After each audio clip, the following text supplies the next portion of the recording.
A couple years down the road, you wake up. Cuckoo, cuckoo. That's my alarm.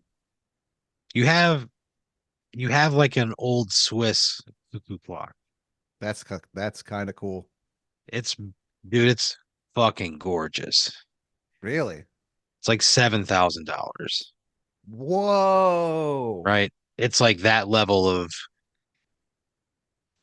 beautiful and craftsmanship. It's like old. Oh yeah. It's at How's the least 112 years old that how's the you time? that you know of for sure. Okay, sure. Does it keep good time? Dude, you've never seen anything that could keep time like this, right? What do you mean? Fucking Neil Peart couldn't keep time like this fucking clock. It's actually how you came into possession of it. Um, What? yeah, this you're a bit of a clock guy at this point in your life. It's just you found a thing, it struck your fancy, you started collecting, you started breaking them down, you started looking at them, Okay. and you've gotten really into clock making and just like Okay. the craftsmanship of being like a clockmaker, right? Yeah.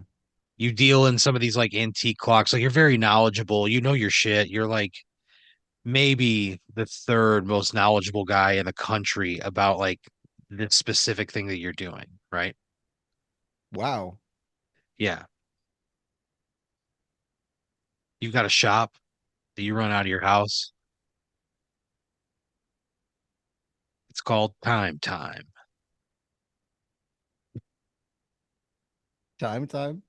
Yeah. Like it's time for some time. Like it's time to talk about time. Sure. Okay. The clock specifically. So you're running time, right? Things are pretty good, right? Again, you do the business over the years has sort of transitioned from you really starting out as like more of like a dealer and somebody who was very knowledgeable and had a good eye for things.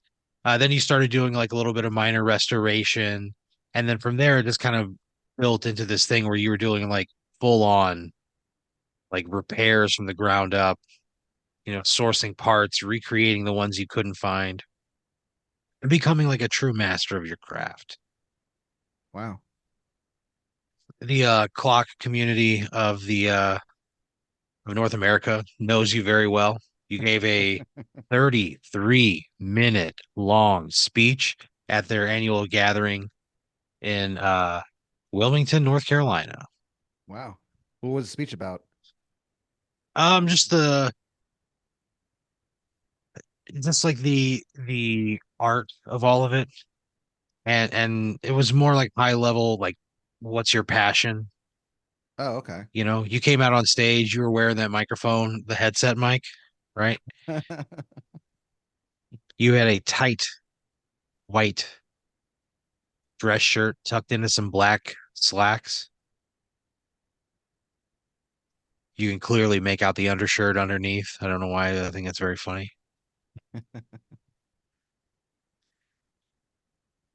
And you pace around the stage at the Wilmington Civic Center. All 3,500 people who showed up. Whoa. Yeah. This is like one of the biggest like clock events in the world. And you kind of have like risen to fame over the last, year or so in the community. So you weren't really sure what to expect. You get there way bigger than what you think, right? You've got like a little booth. People would come by with like pieces and you would talk to them about what they have and a bit of it like an antiques roadshow kind of vibe. But you did have some people who would come in and show you what they've got and maybe make you an offer on something if you were looking to wheel and deal. So were they. Okay. So you're there in the Wilmington Civic Center. You've been on the floor for about 9 hours now. People constantly at your booth, right? You sit down to grab a quick bite, Subway catered the lunch. Classic Subway catered lunch, it's like cold cut, right? There's a veggie delight. Subway. We don't talk to that Jared guy anymore. That's their slogan now. Yeah, I mean, sometimes you still see like Eat Fresh, but you know, It's they've pretty mostly, much yeah. transitioned. It's probably like an 80-20. We don't Okay. talk to that Jared guy anymore versus Eat Fresh. Okay. So I guess I walk over and I grab myself a Subway sandwich. You Meatballs? grab yourself a sandwich. Yeah, they got a little hot tray, and the thing about it was that man, to be honest with you, they delivered those sandwiches hours ago. But you just Oh, couldn't get away from your fucking desk, right? One of the sweet ladies who was like kind of keeping the place up throughout the day came over and she goes, I've seen you haven't had your sandwich yet. She goes, I'll pack one for you. What do you want? And you tell her like meatball would be great. please. So she packs you one in like a little plate, wraps it up. She leaves it on the table underneath where they're serving everything. So you walk over there, you pull it out, it's still warm somehow. Cool. After 9 hours. Mm. Yeah. So you kind of sit there and you look out on the hustle and bustle going on down there on the floor, and you just think about all the deals that are being made, all the chimes that will ring upon new ears every hour. Nothing excites you more than when you first get a clock. You bring it home, you set it up in your den, and you set it to 5 minutes to midnight. You sit on the other end of the table, press your palms together out in front of you, and grip hard and wait. And nothing turns you on more Oh, than the first time clock strikes midnight. oh, gross. Oh, You no. relish Oh, every single one of them. By the time it's done, you realize you haven't breathed in. You're just beat red. oh, God damn. And you think about that moment and how all these people got to go home and hear the chime for the first time. Yeah. Hear this thing that is suddenly in their life all throughout the day, forever now, until the batteries run out or until the it needs to be wound again or whatever mechanism it is fails. It's a lot like adopting a dog, you think, making sure you align with the chime. Because you've had some clocks that frankly you did not get along with. What do you mean? You had this little German number from 1897. It was black and gold. Came out of this mahogany house, right? And it was just like it was more of a squeak than anything. And you did not fucking like it. You took it outside and under the moonlight, you fucking beat it to pieces with a hammer, Wow. threw in the fucking trash. Threw in the trash and you go, well, that's $700 wasted. Yeah, I was gonna ask how I get into this like initially because it sounds very expensive. Well, yeah, but you found a good deal on something and you kind of flipped it, you know? And then you just kind of like worked your way into like finding things. And again, you immersed yourself in the community. You got on all the forums and you go to the events, you're around people. And then you start doing repair and now you have a skill to apply, right? And so people are like meeting you and having you repair their clocks and then you're buying and flipping the whole time and you just slowly build this repertoire of like skills within this community and respect amongst all of its members because of your hard work and your just natural intuition, I suppose. So I open time. You open time. When somebody comes in, the door chime, it goes time, right? That's kind of cool. Yeah. It's done by Alice Cooper. You paid him $50 to do it, and he was like, "Yeah, sure." He just did it as like a joke. No, he was very serious about it. You guys had to sign a contract and everything. $50. Yeah, he doesn't fuck around. I don't know. All right. So you're standing there in time, right? And you hear it go off, right? Time. You look up, and standing at the counter is what I can only describe as uh like a frail looking man, probably in his 30s. He has like cerebral palsy. He's got the hand. Sure. Um, he's pale as moonlight.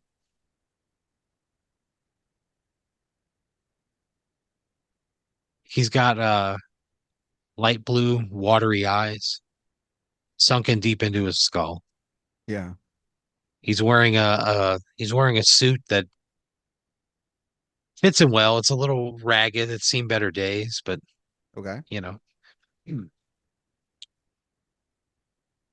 you see him. You're at the computer. You're like actively looking for pornography, and you see him walk in, and you go, "Oh, hang on," and you close out of the browser. Um, you leave your headphones plugged in, So you walk up to the counter, you greet the guy, and you go, "Hey, how can I help you?" And he has this like funny sort of uh like a little like highbrow way of talking, right? He just What? goes, "Hello." His arm hangs at his side. He goes, "My name is Hugo Demetrius, and I have a clock in need of repair." Wow. He gestures slowly but broadly with his good arm. Yeah. You ask him for a photo of the clock. He pulls out like an actual like 8x10 that he has like Yeah. tucked in his jacket pocket of him like standing next to the clock, and he's like almost like a prom photo. Okay. And the clock looks like it's made from the tree, right? It looks like it's just carved directly into the tree. It's unlike anything you've ever seen. It's Wow. clearly a clock, but it's like looks like a fucking tree, right? Okay. I say to him, I think we can do business. What's your name? His name is Hugo Oh, right. Hugar. Demetrius. Hugar Demetrius. So he leaves you his business card, right? How much does he want You for it? Well, he wants you to come look at it. He wants you to Okay. see if you can Sure. repair it. It's not working. Okay. I was hoping he was selling it. Well, that's what you kind of think to yourself. You think like, I need to go look at this thing, see what I'm getting into, and see if maybe it's worth buying because it's unlike anything you've ever seen before. So if I like it, maybe make an offer on it. Yeah, and then you can fix it on your own time and sell it or keep it however you want. Wow. Okay, yeah. I guess I go lead the way, Hugar. You did just sell this French little number from 1919. Yeah. Yeah. Tell me about it. It was the fourth clock you had bought. It was a lighthouse, fire engine red. Wow. And on the hour, instead of like a cuckoo coming out, like the light on the lighthouse would like flash and you would see like a silhouette of two people fucking.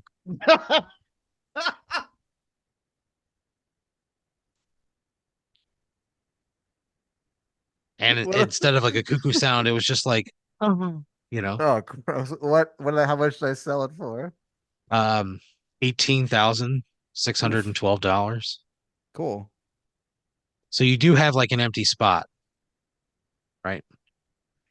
And you think about it, you're like, yeah, maybe I will make an offer if everything looks okay. So you set up an appointment with Hugard Demetrius. You go to your GPS, you go to his place.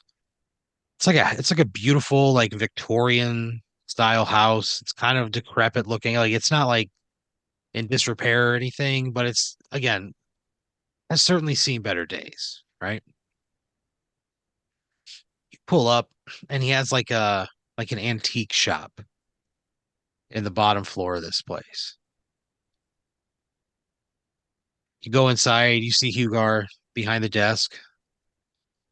There's a like a small like 20-inch television sitting there playing the news. There's nobody else in the shop. What do you do?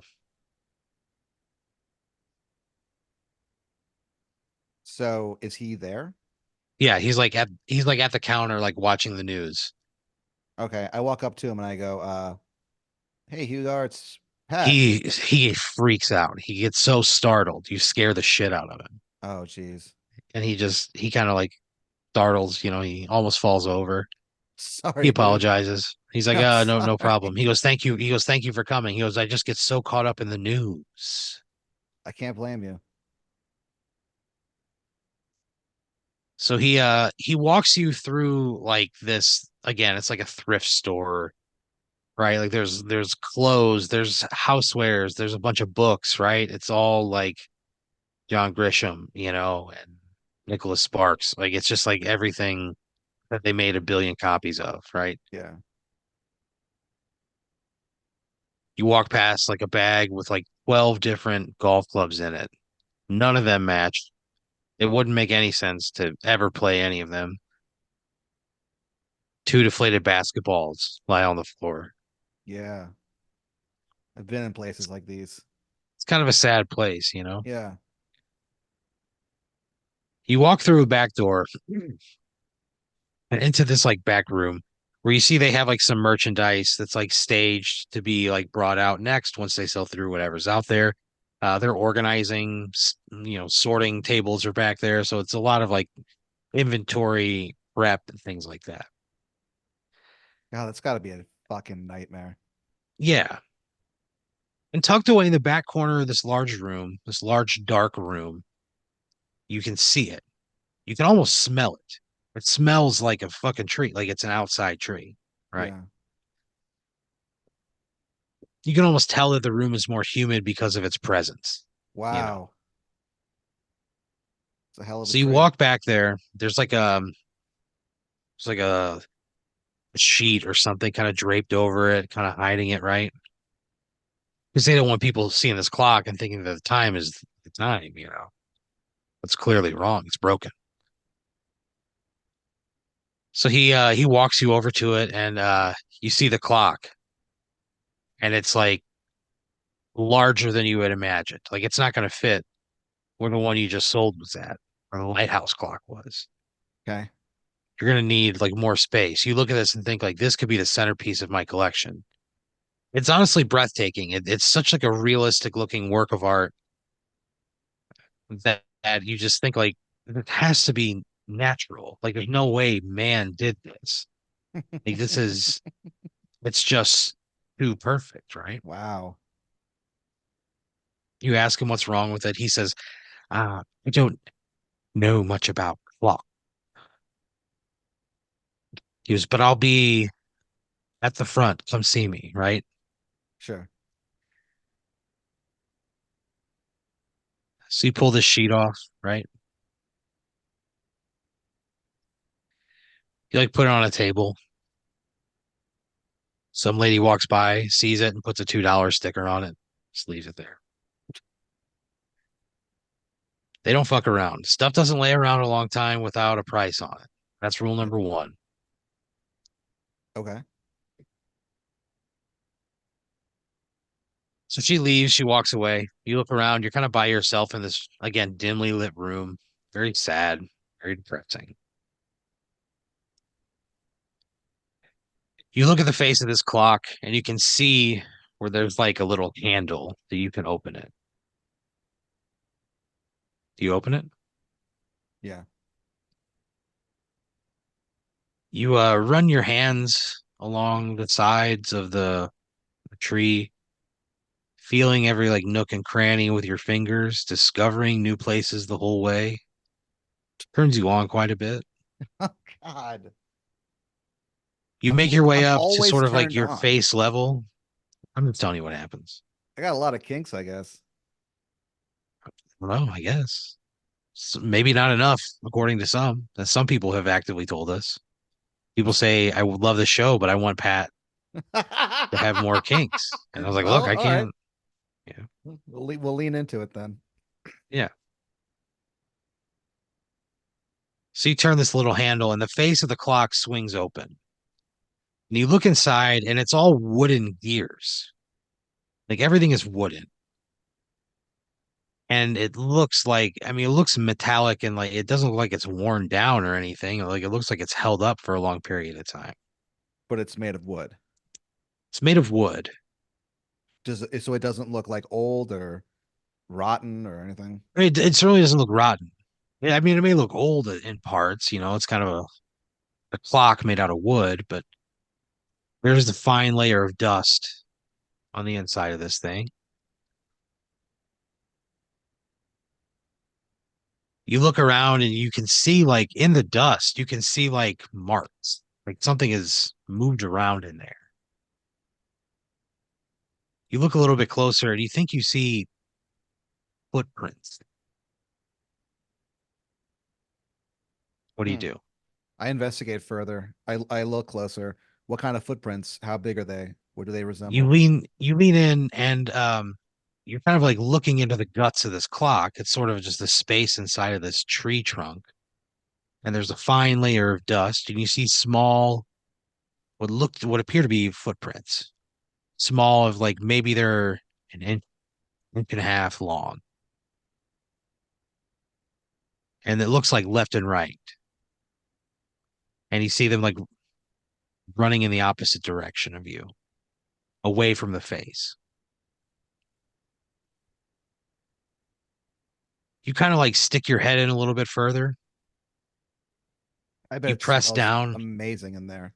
It smells incredible. Oh man. You stick your head all the way in and you take your first breath fully inside of the tree. And when you do, you have this moment of like when you were in like fourth grade, you went to like a summer like day camp kind of a thing, and you were there for like 2 weeks, you and your brother both. And your brother had just been like on your hip the whole time. Like he didn't want to try to make friends. He was a Yeah. little bit younger than you, so you didn't want to be seen with him because you know how kids are at that age, Sure. right? Yeah. Yeah. He finally like went and laid down for a little fucking baby nap. And you got a little bit of time by yourself. And you remember laying on your back on the cool grass, looking up through a thicket of trees, watching the light filter through, hearing the waves of the lake lap against the shore, birds, bugs, somebody driving by. And you're looking at the light as it breaks through different canopies of leaves and it starts to rain. And it's the exact same smell as when you stick your head inside that fucking tree trunk. Jeez. So you're looking around, you see these little tootsie tracks leading away, right?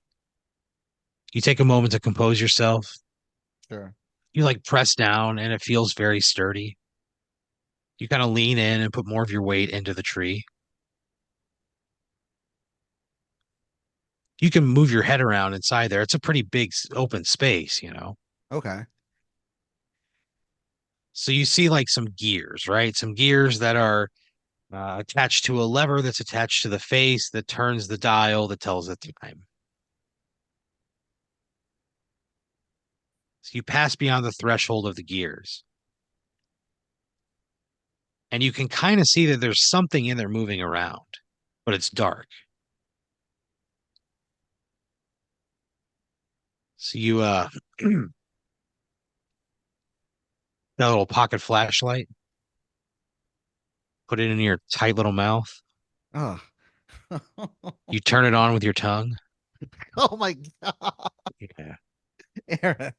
You click the button with your tongue, Oh, and for 1 second, you see a dozen small pairs of eyes staring back at you. They're little humanoid creatures. They're wearing hats. They're wearing shirts and stuff and pants. Like ugh. they're dressed like humans. They look tired. One of them steps forward and he has like a laser gun in his hand and he shoots you right in the face with it. Oh, Your body shrinks. Your body changes in a brutally painful, oh, violent motion. You go to a normal sized man down to small sized man, like their size. like their size. All right. You're wearing like a little hat now. You got on a vest, no shirt. You look like one of them. Oh, fuck. Tool belt around your waist. What's going on? Honestly, you look pretty great. All right. So the guy with the gun steps up to you and he goes, "Hello there. My name's Binkins." And he goes, "You're here to help with the clock, right?" Oh, Bankins. He said it's Dinkins, motherfucker. And he Okay, holds that sorry. fucking gun to your head and All you right. feel this whoa, whoa, whoa, whoa, whoa, whoa, whoa, this pulse of this laser that he's ready to fucking Oh, unleash into your brain. okay. Dinkins, I apologize. I misheard you.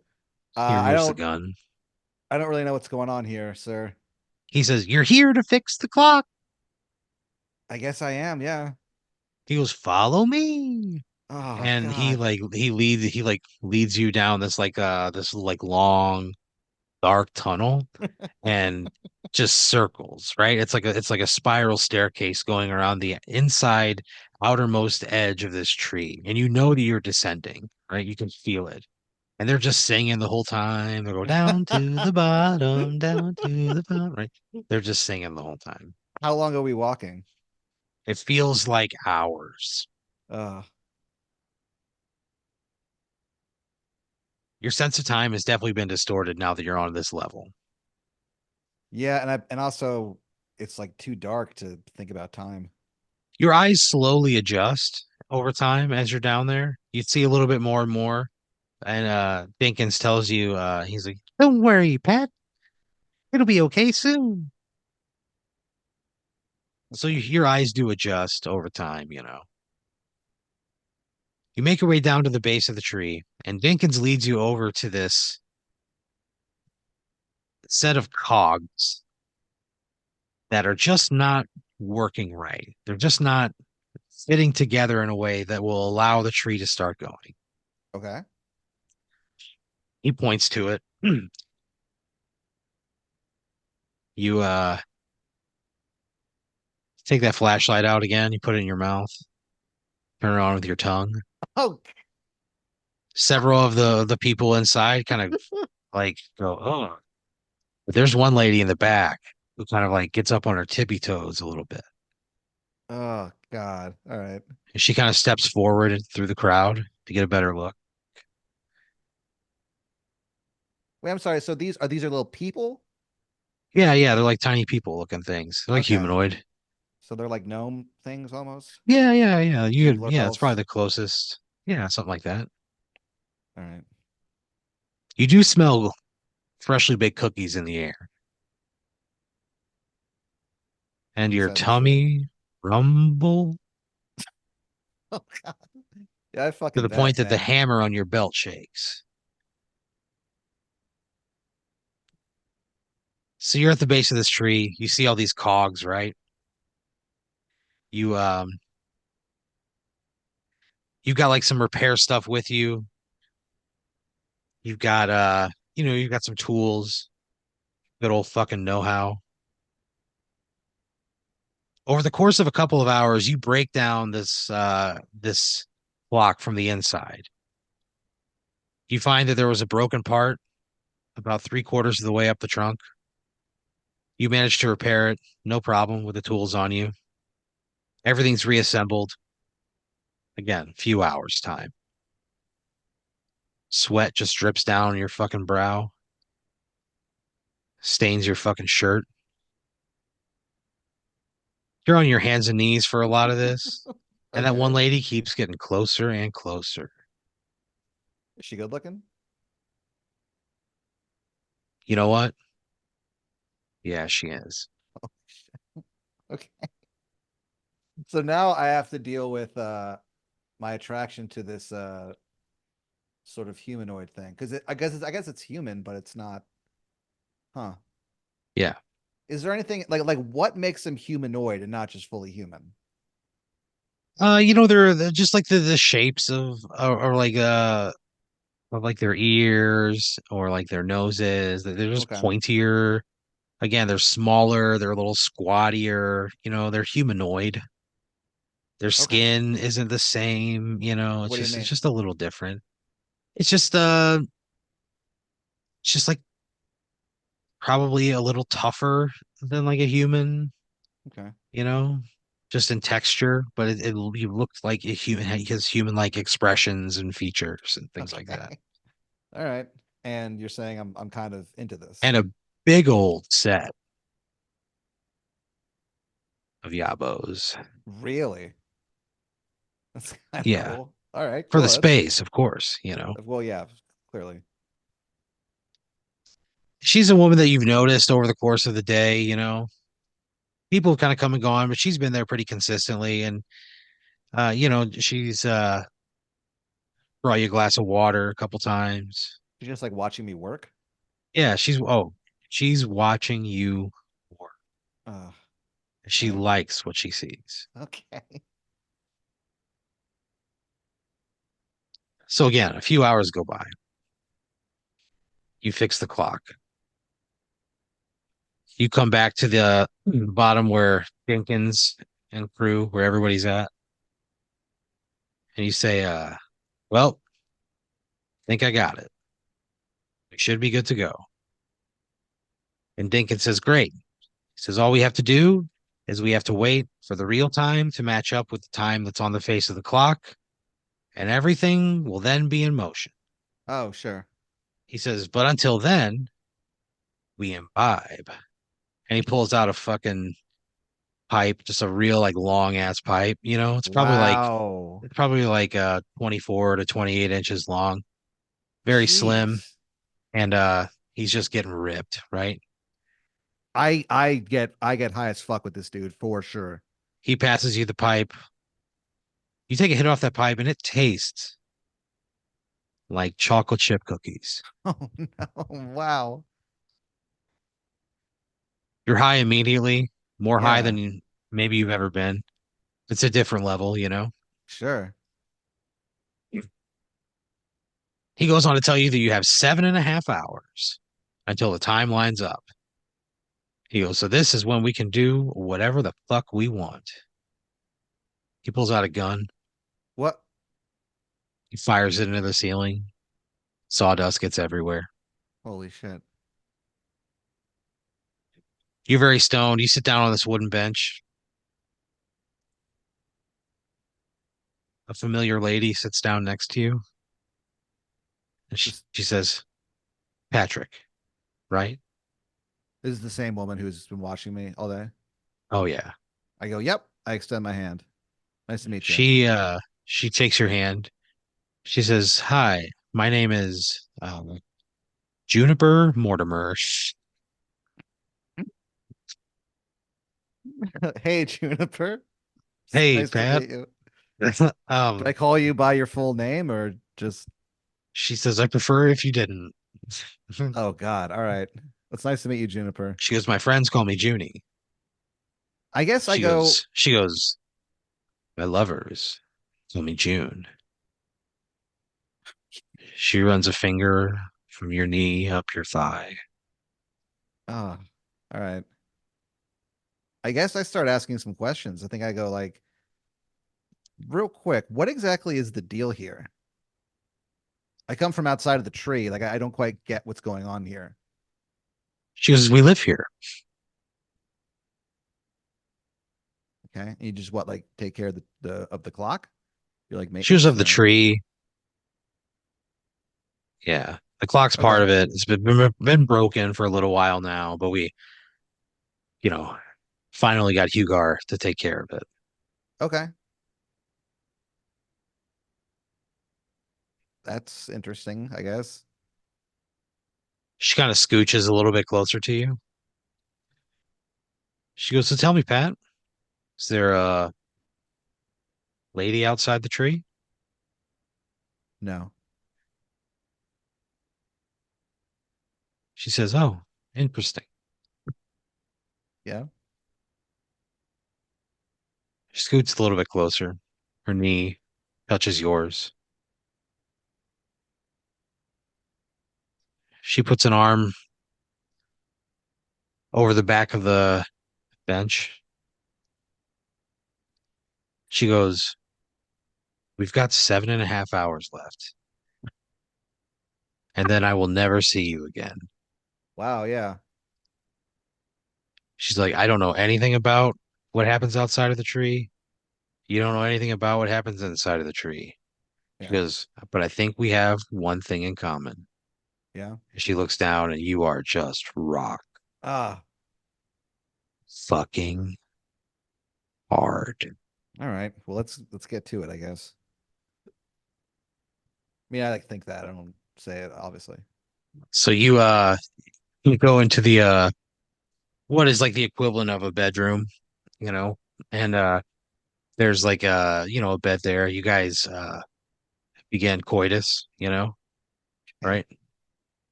The bed is made of wood, so it's not comfortable like at Ah, all. It's like pretty no. painful, honestly. But you're fucking, right? You're having what feels like the best sex of your entire life.